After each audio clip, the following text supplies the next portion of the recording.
All right, now we're going to work on phonation. Let's figure out where and how we are supposed to make all of these various vowel sounds and pure diction and all that, and make it all sound like normal speech as much as possible. And we do it in many different languages. Someone like Nikolai Geta could sing anything: French, German, Italian, Russian, Swedish. He sang English, perfect English. I heard him sing an opera in English. It was, you understood every word all night. The only criticism of Nikolai Geta, used to hold his mouth in this position. And he held it there all the time. Hello, how are you today? So nice to see you. He'd sing an entire opera like that and hold his mouth. But it's not exactly criticism, because the guy was a first-rate singer until he sang until he was 84. So I don't know. I hope I make it that far. I'm 81. I got 3 years to go. Who knows? Anyway, we just went through the identification of the true mask, and some of these overlap. For instance, to get my phonation proper, when I do, let's say, a tongue trill, where am I saying the vowels? If I go A, E, I, O, U, and I go, where are the vowels? This is a great question. I've got another one. Remember lip clamp? A, E, O, U, where are those vowels? There's just about every one of these that we use, especially closed mouth ones. Caruso said in his book, it's very good to learn to sing with your mouth closed. So when I'm singing with my mouth closed, what happens to the vowels? Do I just hum? You never hum, because hum will put you down here, put your nose. So if you do a lip clamp, you go, it doesn't go in your nose, and where are the vowels? So I go,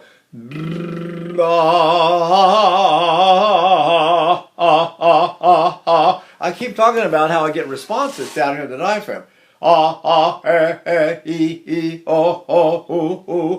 Believe it or not, that's one way to phonate your vowels. You can imagine, let's not talk to our voice scientist friends, okay, because they'll think you're crazy, but the truth is that singers used to imagine, before Manuel Garcia II discovered the vocal cords with his larynxoscope, everybody thought the voice came from the stomach.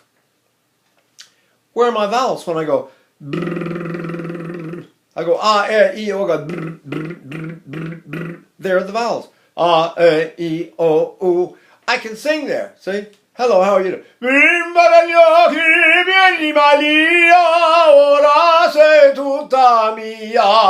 I'm pronouncing every one of my vowels right there on the pit of my stomach. You don't believe it? Okay, fine. Try it, right? So when you show that kind of stuff to the throat doctor, and I said, now what am I doing in my throat? He said, nothing. How do you do that? Especially when you cover a high note. You know, you flip over in the upper voice and one goes, boom, you know. And I said, now what do I do in my throat? Nothing. How do you do that? So I said, well, you know, it's sort of amazing, really, what happens, because we don't really know what happens. People still don't know. All the scientists know from the outside what happens if someone sings a note. But first of all, we don't know if that person's singing a good note or a bad note or a correct note. We don't know what Caruso did on his throat. Did he tilt his larynx? Who knows? They may say, oh, yes, he did. Oh, you know what? I can make my... when I sing, and I was taught the suspended larynx or the floating larynx. You breathe, you go, and your larynx is just sitting there floating. I'm not holding it like that. I'm not holding it in position. My breathing holds it in position. I go,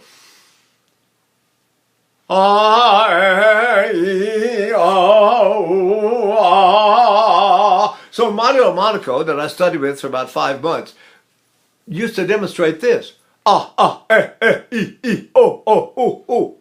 Those of you who take yoga recognize this as the listening chakra. It's one of the chakras on the chakra chart. That means I can pronounce all my vowels there.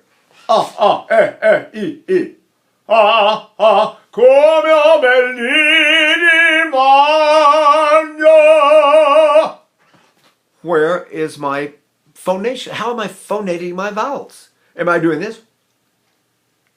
No, not at all. In fact, I'm doing the opposite. I'm doing nothing, right? So we're going to try to find out a little bit today about how to phonate vowels. We did tongue trill, we did yum yum, we did a bunch of these things. Another one is hung line. If I go hung, the NG sits right in the false mask, right across, it's a line right across here. If I sing there, it's nasal, and you could hear the pillars of the phoneses come together in my throat, and my larynx wants to rise, wants to come up, and the whole thing gets sort of weird. But if I sing over that line and sing up here, I go,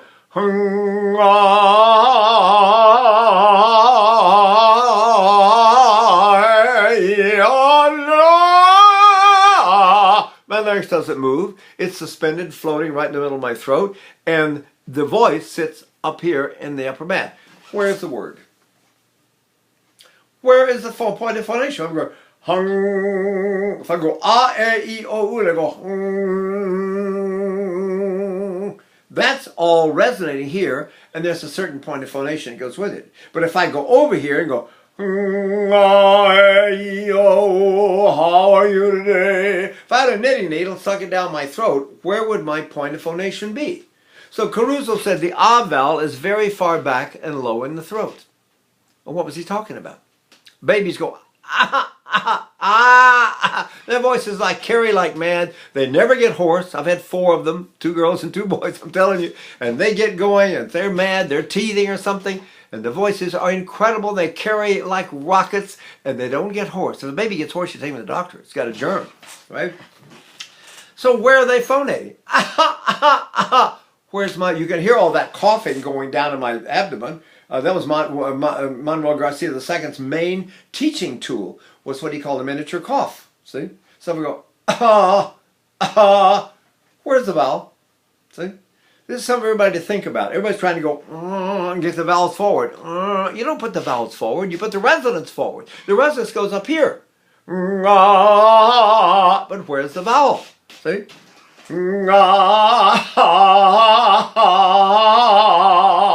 So we have to admit there's something going on in the back of your neck.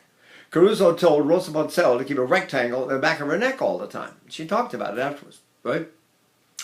If I do that, when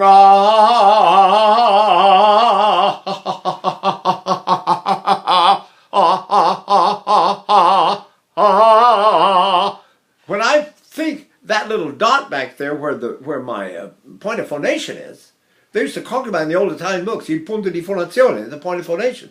And there was a point back there where you actually place the vowels. If you want to be Manuel Garcia, his whole secret to not Manuel Garcia, Giovanni Lamperti and his father, their whole secret was what they called the open throat in the Italian school was the same shape as the Italian word, as the ah in the Italian word S-T-A-I, stai. So if I go sta, guess who I'm phonating like a baby. Stai, come stai, come stai. See, it's different from come sta, which is the polite form. Come stai is the familiar form.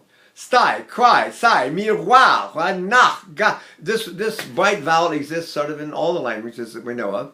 There are a few dialects maybe don't have it, but most high languages have it. If I sing there, I get So Benjamin Gili and Giacomo Lelli Volpi and Carmen Melis, who taught Tibaldi, all studied with Antonio Cotogni, and he taught everybody to slide back and down. What was he talking about?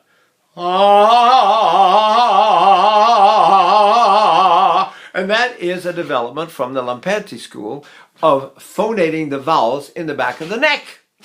And Caruso was still talking about it too. He said the ah vowel is very far back and low in the throat, and he told Rosa Poncelet to keep a rectangle. And this is, you know about the greatest singers in history. And what were they doing? Now it's got to be, and you try to make the vowels fit, and the pillars of the phoneses close up, and everything is real narrow, and you should have heard Corelli in his masterclass. All Americans singing like a singer through the straw. You have to understand that when you're doing that, and you go, it's all diaphragmatic. There is no action in the throat, and that happens to be where your phonation sits. So I'm going to go, Another one is the gargle. Now you guys can try all of these. Look.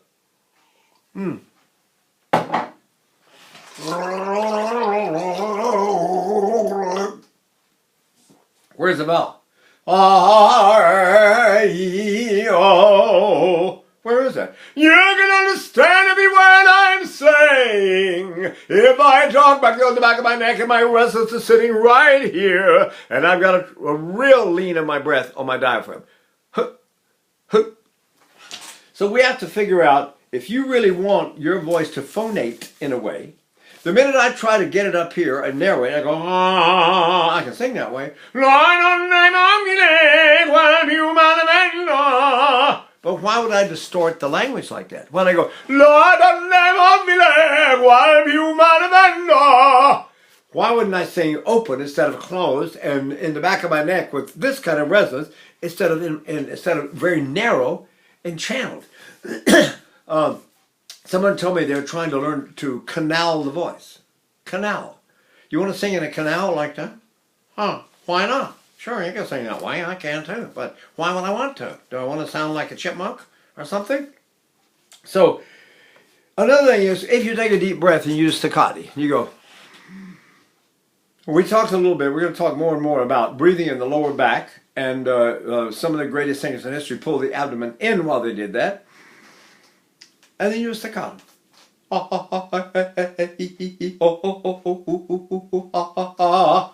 Where's the point of phonation?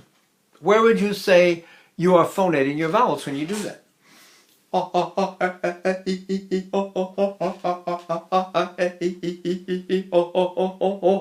So you realize the resonance is up here. The vowel is back here, the lean of the breath is right here, and the tank down the lower back is what Manuel Garcia called the superabundance of the breath, and Caruso called the massive respiration required for great singing. If I breathe massively and do a staccato, I go.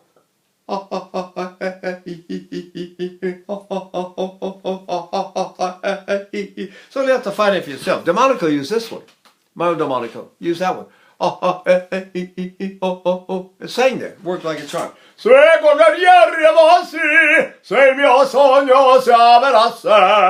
I can sing there all I want to, because I'm just singing on a little dot, a little point. It doesn't hurt anything, it doesn't cost anything. The danger in singing is the breath. The only thing that passes through your throat is air. If the air comes through and leaks while you're singing, especially if it's under pressure. That's why dramatic singing is very dangerous, because it's always under pressure. And if the breath slips and hits you in the throat, you can damage your nerve, you can damage your vocal cord. There's all kinds of terrible things can happen. So you really have to be careful about using breath all the time to make your voice. You want to learn to sing like you're underwater and not making any bubbles. And when that happens, when I go, now, would you say little babies when they're little, do you think they're nasal or not? When we imitate babies, so little children, we always do that, we always mean it, but that's not what they do.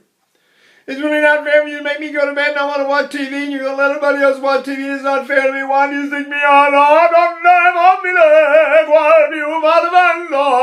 So the whining child can be a perfect vocal technique. It limits you, however, in your expression. You're not careful. You'll end up whining in every role you do. Even though you're in love with someone, you're whining at them the whole time. So, but vocally, resonance-wise and all that, great. Sits right in the diaphragm. It's great.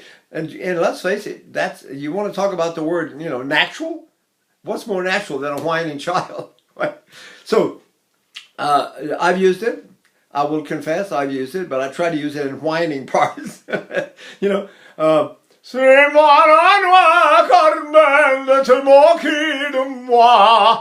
sort of begging her to come with him, and he sort of whines a little bit. I don't think it turns on Carmen very well. Carmen doesn't like it, I don't think, very much. She's not impressed. So I'm not sure whining in a grown man is trying to get this girl to come with him. I don't think it works very well. Anyway, it resonates like crazy, just like babies do. Their voices carry like rockets, and if one lets go in a big space, a big building, a church, or Walmart or somewhere, you hear this voice all over the place. They carry like crazy. Imagine you're an adult and you have an adult body. Imagine you could proportionally make that sound. Man, you could knock holes in the roof, right? So we talked about sty. And that's from the old days. That's Giovanni Lamperti. Everything's like this. The oval lying on its side. It's always like this. Hello, how are you today? It's so nice to see you. I talk like this the whole time. Now, if I have to sing, I'm not allowed to change this. So where am I going to sing? I'm singing my diaphragm.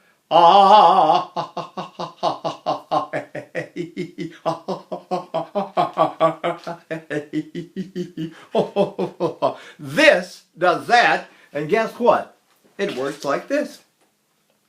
All of a sudden, I've got that little point of phonation back there somewhere in the back of my neck, right?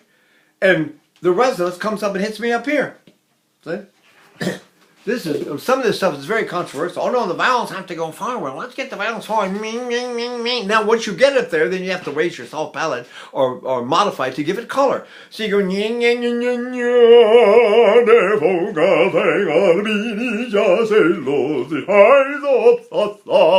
Is that a better way of singing?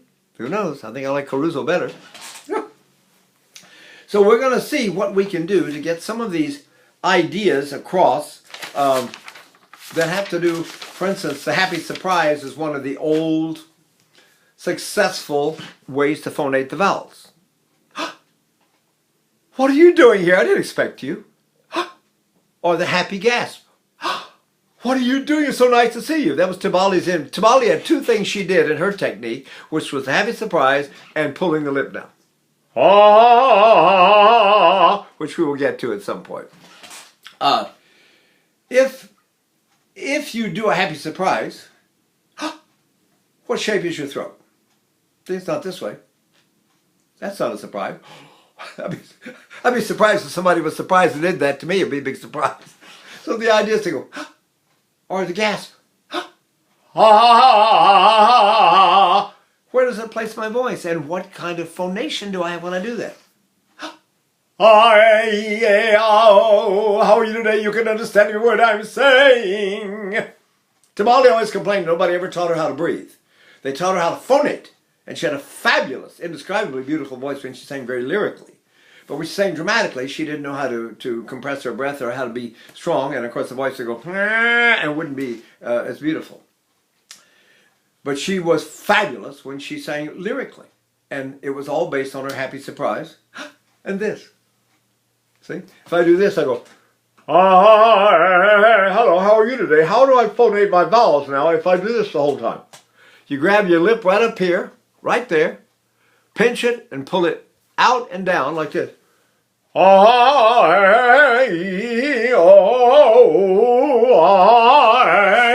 if I do staccatos now?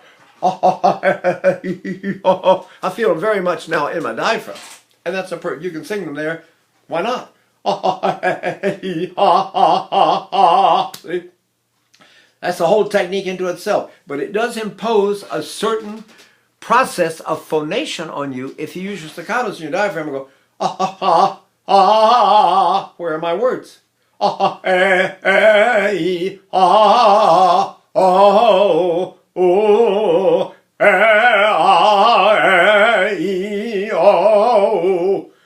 All of my words are responding, my vowels are responding to the fact that my breath is leaned against my diaphragm and my staccato is happening there, and that imposes a certain formation on my throat when I do that. So staccatos are a great way to learn phonation. Another way, did the pencil drop? Remember that?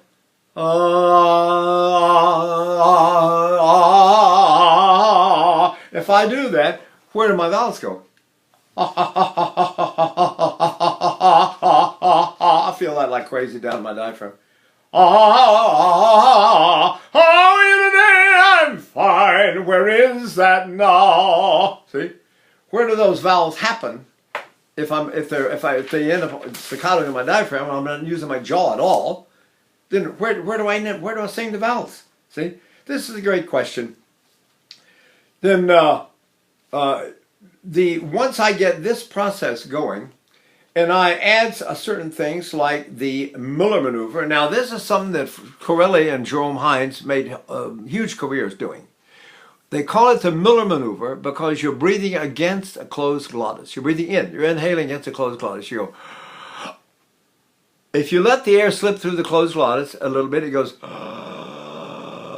And Corelli would get up in his master class and demonstrate this. Someone asked him one day in a master class, how do you get your, he kept talking about the open throat. He kept saying, someone said, well, how do you get an open throat?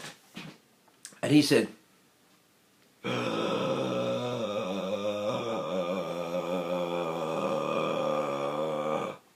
Now you understand? Everybody went, what was that? See? And he did it a long time. Nobody was actually looking at their watch, but it seemed like, I don't know, 5 minutes. I don't know. It went on and on. So if I do this,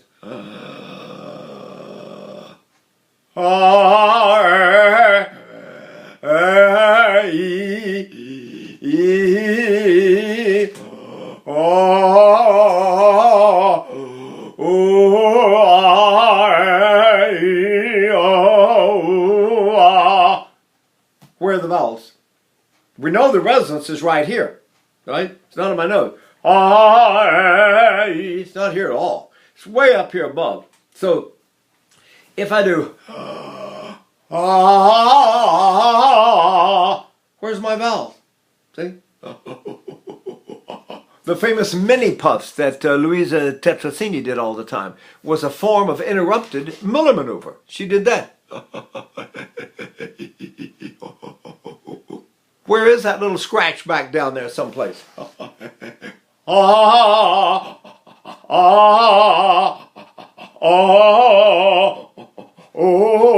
The problem with that is you can't do it without breathing. It's done with breathing. It's not done with action. There's no action in the throat whatsoever. It doesn't do anything.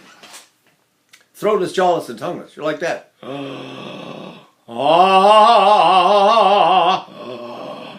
If you continue that when you start singing, if you continue that inhalation process, but release the glottis so that it's free, you go like that.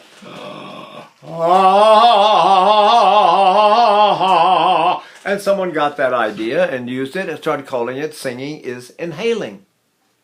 In 1810, a woman named Maria Celloni described that as singing is inhaling. And somebody discovered it a long time ago.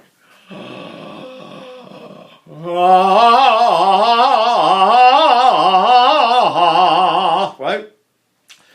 Antonio Cotogni, who was, they think, the second greatest baritone in history after Mattia Battistini, Cotogni taught Beniamino Gigli, Giacomo Larivolpi, and Carmen Melis, who was the teacher of Tebaldi. And it's funny that those guys, especially Gigli and Larivolpi, all used what they call sliding back and down. And they all sang like that.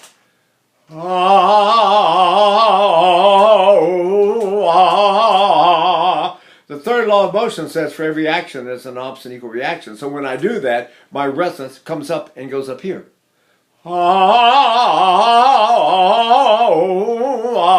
I'm sliding back and down.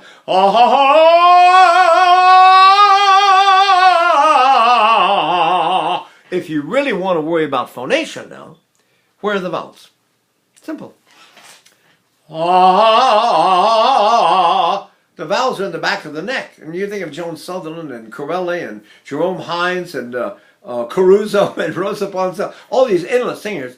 Even Lily Lehman talks about how the voice comes up and travels up the back wall of the neck. It's in her book, as a matter of fact.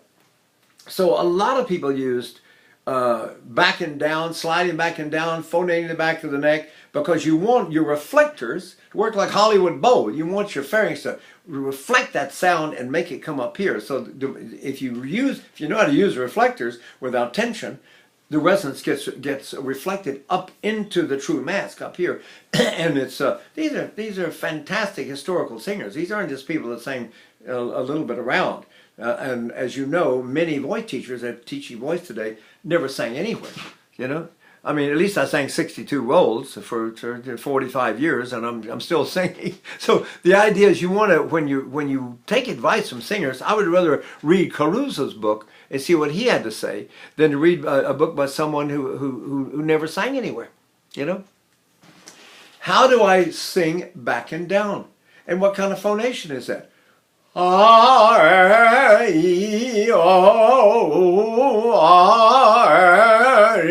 larynx doesn't move. Stays right there. It floats, just sits there, doesn't do anything. So it has a couple of little reed, double reed, and vibrates, sits there, and the sound all comes out of my body. And remember, the bigger the drum, the bigger the sound. So if I can get a big breath and get my body open and get my lungs, we have two drums, we call them lungs, but if I can get my drums open, all the way down. All these lower back breathers are opening the lower back part of their lungs. The first time I sang for Richard Tucker, he said, breathe behind you and sing in front of you. Breathe behind you. When I do that, what happens to my throat? See? My throat lets go, it's completely loose. Now when I do a staccato there, I go, it's right there on my diaphragm, and the throat is, there's a little dot of phonation back there, but there's no action. I'm not going, oh, I'm not making any action. I'm going, I'm doing nothing. See? So it happens to be there. It's like something, oh yeah, I see it there, but I don't do much with it. My resonance is here. Well, I can sing there too, but I don't really do much with that. I'd much rather be a diaphragmatic singer. And that way you always know where you are and you know where your breath lean is, right? So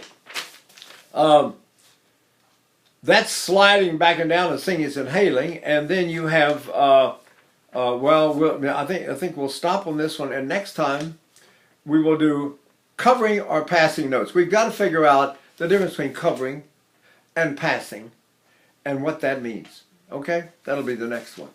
Okay. Thanks, guys. Bye.